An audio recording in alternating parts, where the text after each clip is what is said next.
така, набарваме господин Петко Войвода през почивния му ден. Какво правите тук, господине? Наслаждавам се. Да. Ритуал.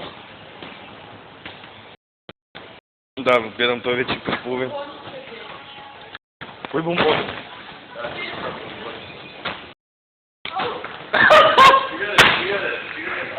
Ом бомбон ти паднаха на земята. Дадох ти ги от душа даже. Няма други, ако има други ще отида, пак ще ти взема.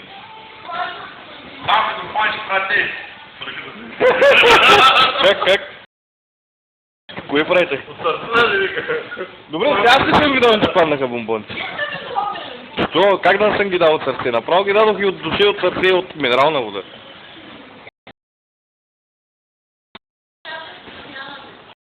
Гледам, седнали си да се напият и той е ред му, целта даде ли ви някога през живота въобще при живота? Слушам по 20.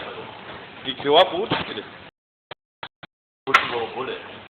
Аз ще да ви продължа да скочите горе от блока, да докажете, че имате крила.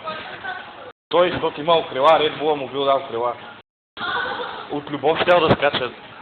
Щял да пробва дали съм заради кого ли. Ти не знаеш, че той е влюбен? Да ти даде тапчето. Влюбен до уши! Той! Има ли значение в кого?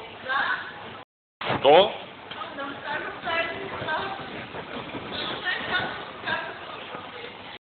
Добре, айде обади на себе си. Пътика ми са тук, сега ти... Ето да. Какво? Говориш с празна уста и не мога да те разбера. Говориш по-пълна уста, ако обичаш. Пак, Петко, привеждай, бе, човек. Има водичка и там до тебе, може да глътнеш.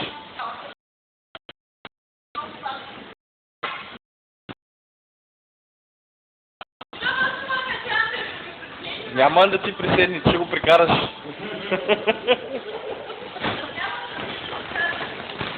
Обясняваш на себе си, че ти за нищо не ставаш ли? Що? Що? Кой те лъжи тези работи? Не можа да го асимилирам, ама както да е. Продължавам с по-умния, че с него по-лесно се оправим. В смисъл по-простия. Така и крилата коста на тях.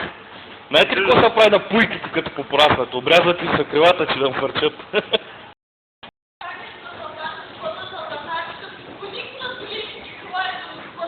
Я, пак поръкомахай малко.